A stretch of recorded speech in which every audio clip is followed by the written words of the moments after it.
In this strategic coach program, we have a concept about how entrepreneurs can up their game, both from the standpoint of their company and also from the standpoint of their relationship with the marketplace, namely their clients and customers.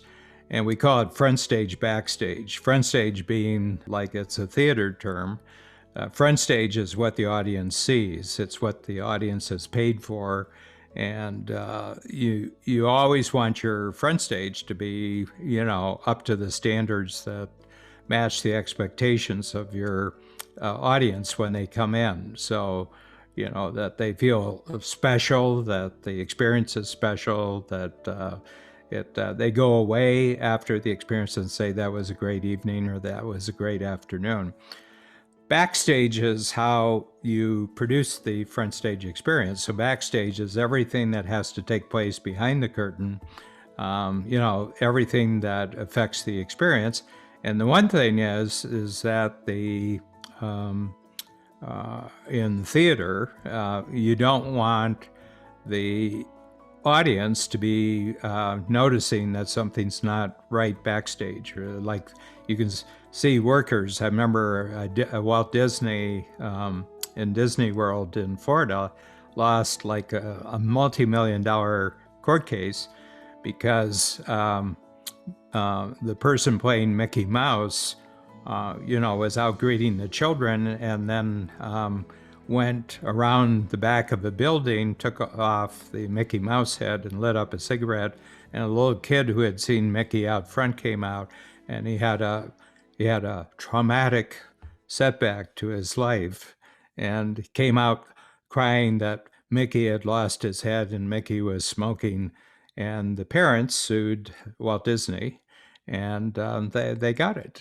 They got their millions of dollars, And everybody says, well, geez, what a crazy society, but the rule is for Disney characters at Disney World, they're not allowed to do that in public, and they have a whole underground system that when you're off stage, you go down underneath and maybe they have a smoking room. Maybe they don't have smoking at all. And he was breaking two laws. I don't know that. I'm sure he didn't continue his employment with Disney World after this incident.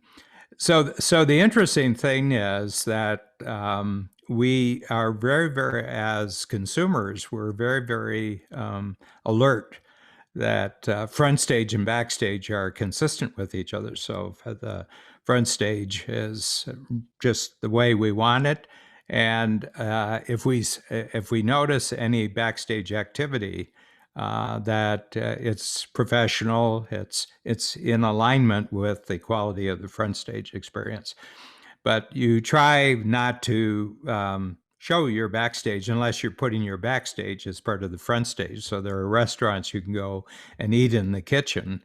And I remember I went to a very famous restaurant in Chicago, world famous chef, and we were in the kitchen, and it was a really bad experience because he never once came over and acknowledged that we were guests of the restaurant. He would have done that if we were out front, but he didn't acknowledge that we were guests. I mean, if you don't want people in the kitchen, don't offer them a table in the kitchen. So that was my experience.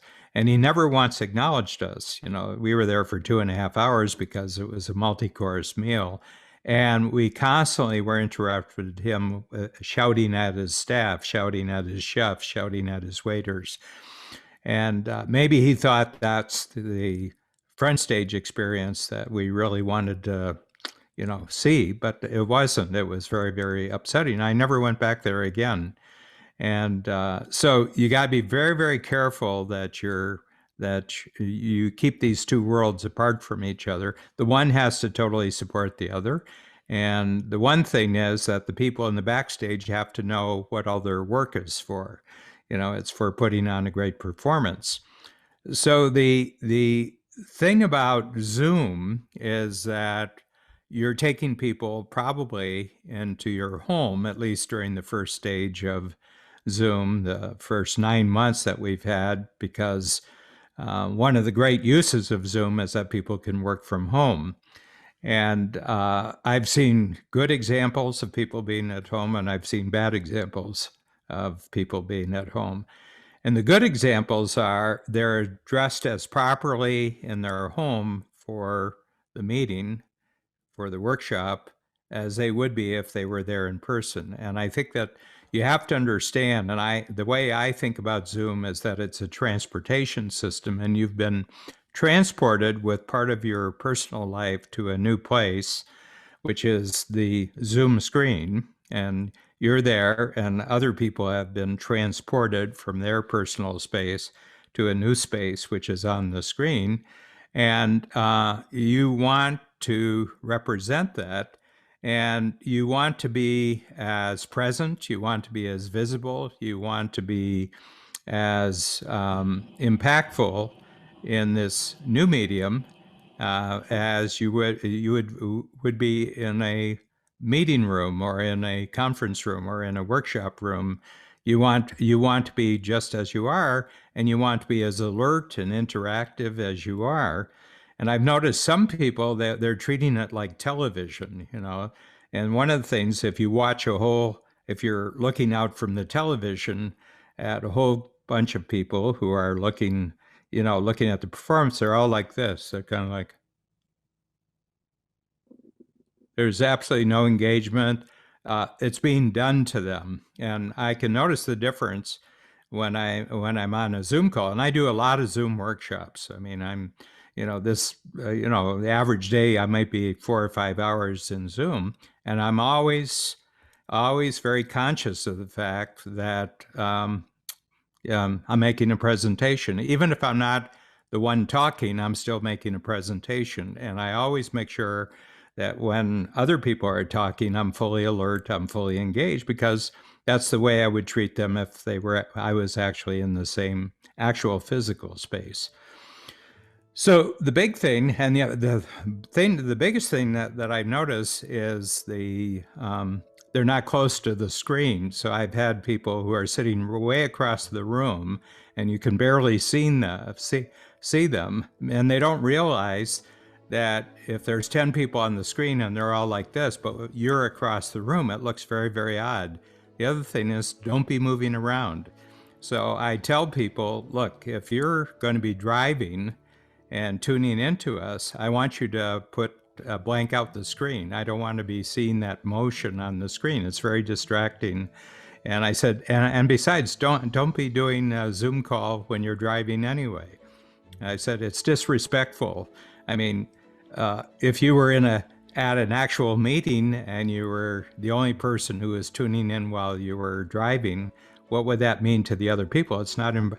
What you're saying is, it's not important for me to just be here and be present and be engaged. I can do two things at once. You're about half as important as my getting somewhere in the car. So it's really weird, and I have a feeling people don't know what they look like, even though they can see themselves on the screen. They don't know what they look like.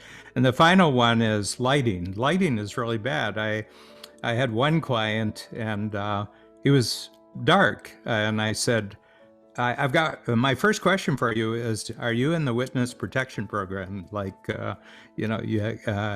can't see your face. Is this deliberate? You can't. He said, oh. But if you're right in front of a very bright window, nobody can see you.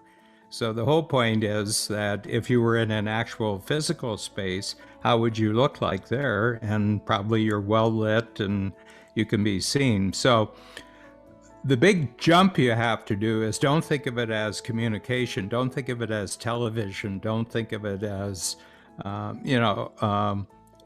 somebody sending you a videotape. Think of it as you've just been transported. The moment you hit the Zoom button to click on, you're being transported, and you're in a new space. So the personal space that you brought with you, that's just part of your wardrobe. Okay, so you want to be well dressed, have the place that everybody's seeing in the background, see that as part of your wardrobe. In this front stage, you're putting on a presentation, and look happy, Look like you're enjoying it. Be prepared. Show up on time. All the normal things that are common courtesy in the in-person world, just transport them into the virtual world.